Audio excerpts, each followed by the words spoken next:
ఈడే అన్నాడు.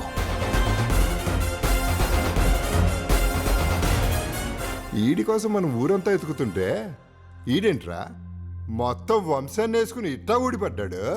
సాంబశివా, ఇది విచిత్రమైందిరా. ఎట్ మీరు నా కోసం వెతుకుతున్నారా? ఆడు ఈడు అంటే కుదరదు. We are from income tax department. ఇంకొద్దిసేపట్లో మీ ఇంట్లో రైట్ స్టార్ట్ అవబోతుంది.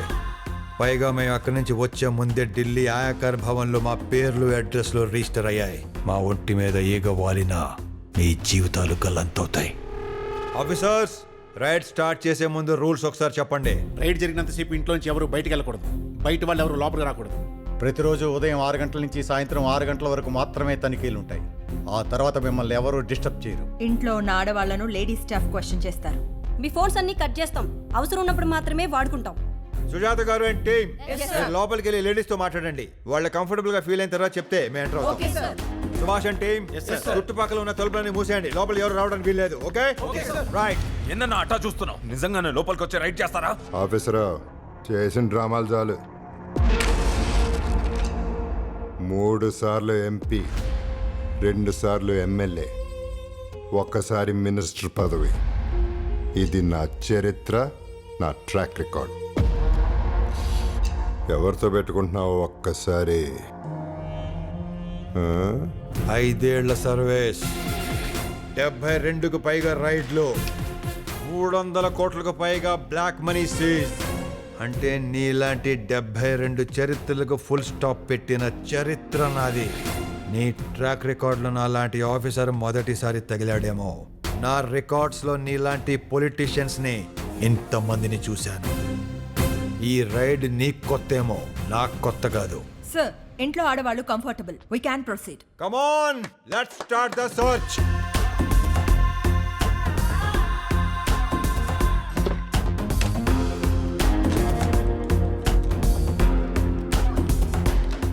మా గురించి లేడీ ఆఫీసర్స్ చెప్పే ఉంటారు. మీ గురించి తెలుసుకోవాలి. పేర్లు చెప్పి పరిచయం చేసుకోండి. పేరు ప్రభావతి, ముత్యం జగ్గయ్య గారి శ్రీమతిని. పేరు చెన్నకేశవ, ముత్యం జగ్గయ్య గారి 2వ తమ్ముడిని. తను నా భార్య. పేరు స్పర్శ, ద టచ్. ముట్టుకుంటే షాక్ కొడతా.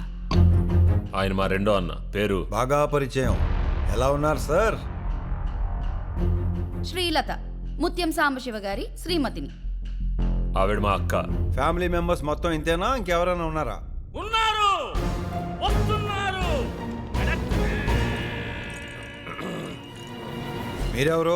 Presenting cine hero Sisindri Chittibabu గారు. నేను ఏ సినిమాలో చూడలేదే. నేను ఇంకా ఏ సినిమా చేయలేదే. Officers, you can begin the search.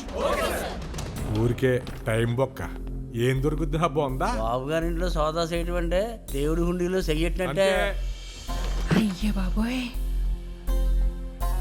ఈ బెడ్రూమ్ ఏంటి ఇంత పెద్దగా ఉంది? ఇలాంటి ఇంట్లో రైడ్కి రావడం ఇది ఫస్ట్ టైం. అవును.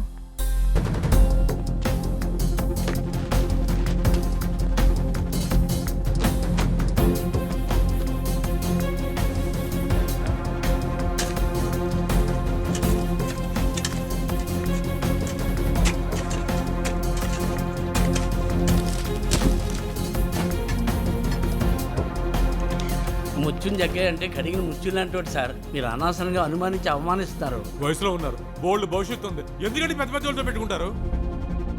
నాకు పని చేసేవాళ్ళు కావాలి, సలహాలు ఇచ్చేవాళ్ళు కాదు. మీ సలహాలు అభిప్రాయాల్ని మడిచి ముత్యం జగ్గయ్య పెట్టండి.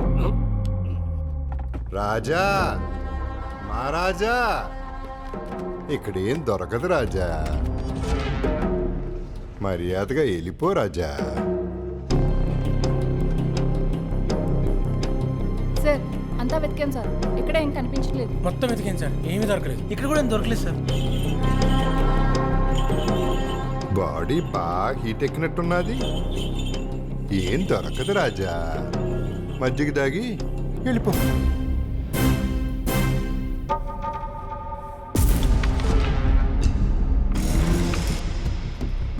సార్, అన్ని గదుల్లోనూ వాటి ర్యాక్లు, షెల్ఫ్లు అన్ని వెతికాం సార్. ఎక్కడ ఏం దొరకలేదు సార్. మళ్ళీ వెతకండి. చిన్న ప్లేస్ కూడా వదలకండి. వెళ్ళండి. సార్, ఇంటి వెనకాల పెరట్లో, గడ్డివాముల్లో మొత్తం వెతికాం సార్. Everything is clean. ఎక్కడ ఏమీ దొరకలేదు. బావిలో పెద్ద పెద్ద వెజల్స్ లో పాత కార్లు ఏమైనా ఉంటే వాటిలో మళ్ళీ వెతకండి. We need to get something. Okay okay ఏంటి ఆఫీసర్, ఫైర్ తగ్గిపోనాదా? పోనీ నేను ఇవ్వనా?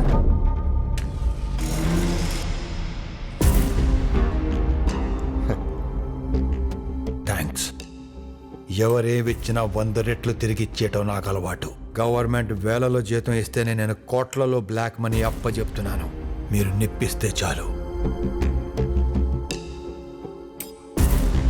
నేను తగలబెట్టేస్తా. నువ్వెన్ని డైలాగులు వేసినా ఇక్కడ ఏమీ దొరకదు. నా మాటిని వెళ్ళిపో రాజా. మా అయ్య కదూ. ఇల్లంతా వెతికాం, ఏం దొరకలేదు సార్. అవును సార్, దొరికిన కొద్ది మొత్తానికి రసీదులు ఉన్నాయి, దాన్ని మనం సీజ్. గోవిందా గోవిందా. బచ్చన్ గాడు పచ్చడైపోయాడు. వాడితో వచ్చిన వాళ్ళందరూ పనికిరాని పకోడీలైపోయారు. తయారమ్మో, నీ లీలలే లీలలమ్మ. మీరందరూ ఒక పని చేస్తారా?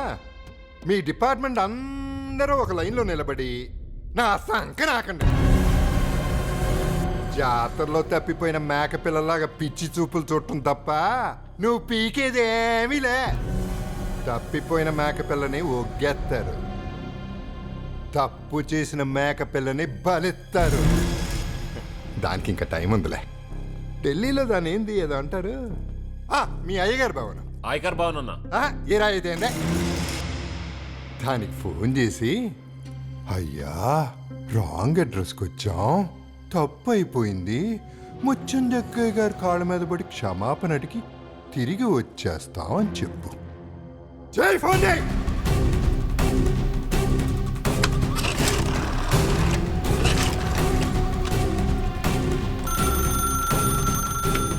Hello, good afternoon sir. Bachchan speaking sir. చెప్పండి. ముత్యం జగ్గయ్య గారి ఇంట్లో పెద్ద మొత్తంలో డబ్బు బంగారం దొరికాయి సార్. అంతా రికవర్ చేయాలంటే ఇంకొంచెం టైం కావాలి సార్. ఏం మాట్లాడుతున్నావురా? Is everything okay? Everything is under control sir. Jaggayya గారు ఏమైనా ఇబ్బంది పెడుతున్నారా? అబ్బే, జగ్గయ్య అండ్ ఫ్యామిలీ బాగా కోఆపరేట్ చేస్తున్నారు sir. We're expecting big numbers. Continue the search. Thank you sir. Take your own time. Sure sir. ఏందిరా ఈ కొత్త డ్రామా? ప్రాణాల మీద ఆశ ఒకేసేవా అయింది. జగ్గయ్య గారు, మనిషి తరచూ నోరెందుకు జారుతాడో తెలుసా? నాలుగు ఇప్పుడు తడిగా ఉంటుంది కాబట్టి. మీరు నిజంగా నిజాయితీ పరులైతే నన్ను ఎంతసేపు బయటికెళ్ళు అనరు. దమ్ముంటే లోపలికెళ్ళు అనాలి. అలాగే ఇక్కడేమీ దొరకదు అనరు. ఇంట్లో ఏమీ లేదు అనాలి. మూటలు దాచగలరేమో గాని మాటలు దాచలేకపోయారు. ఈడు మన కెలుకుతాడంట్రా. మనం కెలకటం మొదలు పెడితే ఎట్టా ఉంటుందో ఒక్కసారి చూపించండి. ఎత్తవతలు పడదప్ప నా కొడుకుని.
సాంబశివ, ఏదై నా కొడుకుని. తర్వాత సంగతి తర్వాత.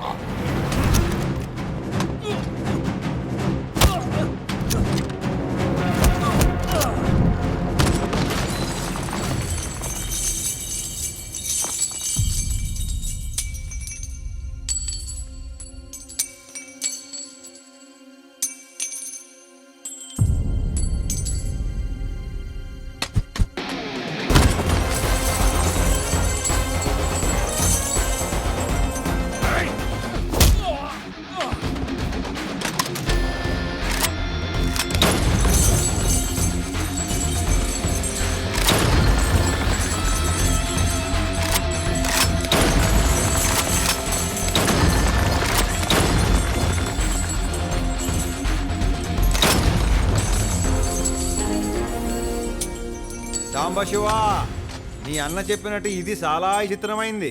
ఇంకా మీరు ఎన్ని సంకలు నాకినా నా నుండి తప్పించుకోలేరు. మక్కిలెరగొట్టి మరి లెక్కలు తీస్తా. సరిహద్దు కాపాడేవాడే సైనికుడు కాదు, సంపద కాపాడేవాడు కూడా సైనికుడే. ఇండియన్ ఆర్మీ ఎంత పవర్ఫుల్లో ఇన్కమ్ ట్యాక్స్ డిపార్ట్మెంట్ కూడా అంతే పవర్ఫుల్ అని నిరూపిస్తా. ఇంట్లో వాళ్ళందరూ 5 నిమిషాలు ఊపిరి పీల్చుకోండి. ఆ తర్వాత మీరు పీల్చే శ్వాసకు కూడా లెక్క చెప్పాల్సి వస్తుంది. బట్టలు ప్యాక్ అయినట్టున్నాయి, బట్టలు తీ, గాలాడుద్ది. ఆఫీసర్, ఈడి ట్రాక్ రికార్డ్ కి బ్రేక్ వేసి ఈడి చరిత్రకు సీలేసాక ఇక్కడి నుంచి బయలుదేరుతున్నాం. అసలు రైడ్ ఇప్పుడే మొదలైంది. ఇది హిస్టారిక్ కాబోతుంది. ఆఫీసర్స్, చరిత్ర సృష్టించడానికి సిద్ధం కండి.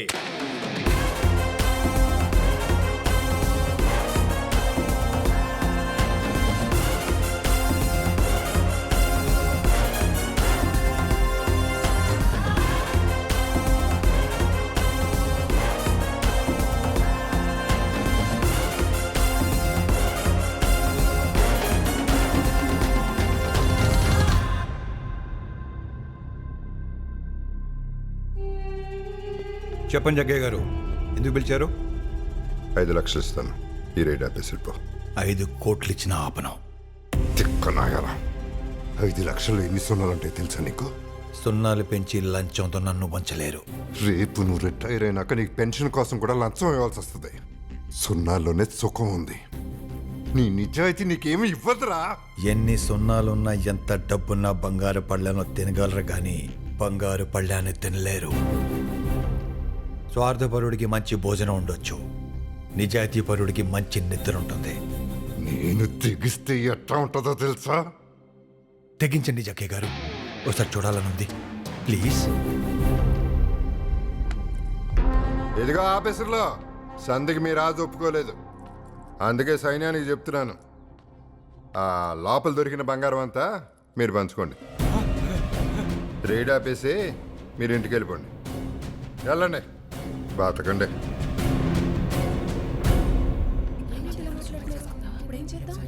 అది అందరూ మొహం పడుతున్నారు నా ఓటు జగ్గయ్య గారికి. అవును సార్, మా నాన్న గుండె ఆపరేషన్ చేయించాలి. 1,00,000 రూపాయలు అవుతుందన్నారు డాక్టర్లు. నా జీతం 3,500. ఆ 1,00,000 సంపాదించేలోపు ఆయన గుండె ఎక్కడ ఆగిపోతుందో అని భయంగా ఉంది సార్. మా చెల్లి పెళ్లి చేయాలి సార్. 2 లక్షలు కట్నం అడిగారు. కట్నం అడగడం నేరం కానప్పుడు లంచం నేరం ఎలా అవుతుంది సార్? ఇదే నా ఫస్ట్ రైడ్, అప్పుడే లంచమా? నాది ఫస్ట్ రైడే. ఫస్ట్ రైడ్తో లైఫ్ సెటిల్ అయిపోతుంది. ఇలాంటి ఆఫర్లు మళ్ళీ మళ్ళీ రావు. నాకు ఓకే. బహుశా ఇదే నా చివరి రైడ్ ఏమో సార్. నెక్స్ట్ మంత్ నేను రిటైర్ అవుతున్నాను సార్. ఇంతవరకు నేను లంచం తీసుకోలేదు, తీసుకోను. అమ్మయ్యా, ఒక వాడా తగ్గింది. మరి నీ సంగతి ఏంటి? ఈ చాకరీ నా వల్ల కాదండి, నాకు ఓకే. ఓకే, ఏ నువ్వే రిచ్ అయిపోవాలా? నాది కూడా సేమ్ ఫీలింగ్. Double okay. నాది కూడా సేమ్ ఫీలింగ్. అవసరాలు అందరికీ ఉంటాయి, అవకాశాలు కొందరికే వస్తాయి. ఈ ఒక్క రైడ్ జరిగితే దేశం ఏ మారిపోదు, కానీ ఈ రైడ్ వల్ల మన జీవితాలే మారిపోవచ్చు. అందుకే కులం చెడ్డ సుఖం దక్కాలి. దొంగతనం చెయ్యాలని డిసైడ్ అయినప్పుడు 100 రూపాయలు కాదు, 100 కోట్లు కొట్టాలి. 200 కోట్లైనా మేము రెడీ. ఈ మాత్రానికి వీడి ఆఫర్ ఇస్తే అదే మొత్తం పట్టుకుంటే ఈ ట్విస్ట్ నేను ఊహించలేదు. అమ్మ బచ్చరు బాబు, పెద్ద మొత్తంలో పట్టుకొని మనమే పెద్ద ఆఫర్ ఇద్దాం. ఏమంటారు? ఈ ఇంట్లో ఇంచు కూడా వదలకండి. తవ్వినోడికి తవ్వినంత, పట్టుకోనోడికి పట్టుకోనంత. గోడలు బద్దలు కొట్టండి, లాకర్లు పగలు కొట్టండి, ఎవరైనా అడ్డొస్తే రక్ కొట్టండి.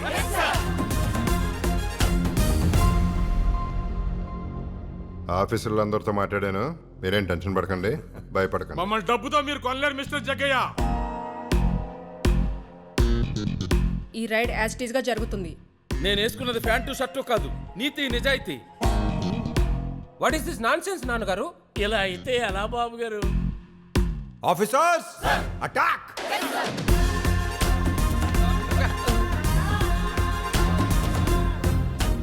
రామ్మూర్తి గారు, సుబ్బారాయుడు గారు, ఈయన ఈ ఊరు హెడ్ మాస్టర్, ఈయనేమో పోస్ట్ మాస్టర్. ఈ రేడ్కి వీళ్లే విట్నెస్. అయ్యా, ఇందులో మా ప్రమేయం ఏం లేదు. మీరే మాకు దేవుడు, దయచేసి మమ్మల్ని క్షమించండి. నమస్కారం.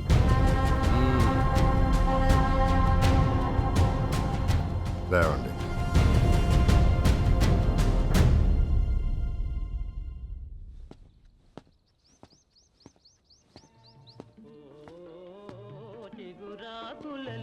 తిలకమ్మా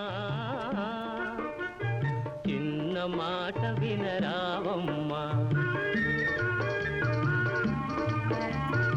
ఓ చిగురాకులలో తిలకమ్మా చిన్న మాట వినరావమ్మా. బామ్మగారు, ముత్యం జగ్గయ్య గారు మీరేమవుతారు? ఏమండి మిమ్మల్ని బామ్మగారు?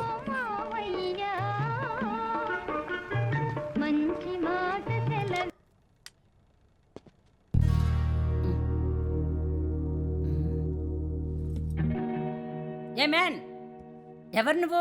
ఇన్కమ్ ట్యాక్స్ డిపార్ట్మెంట్ నుంచి వచ్చాం. వచ్చారా? అనుకున్నా మా జగ్గయ్యకి ఏదో ఒక రోజు ఇట్లాంటిది ఏదో జరుగుద్దని నేను ఎప్పుడో అనుకున్నా.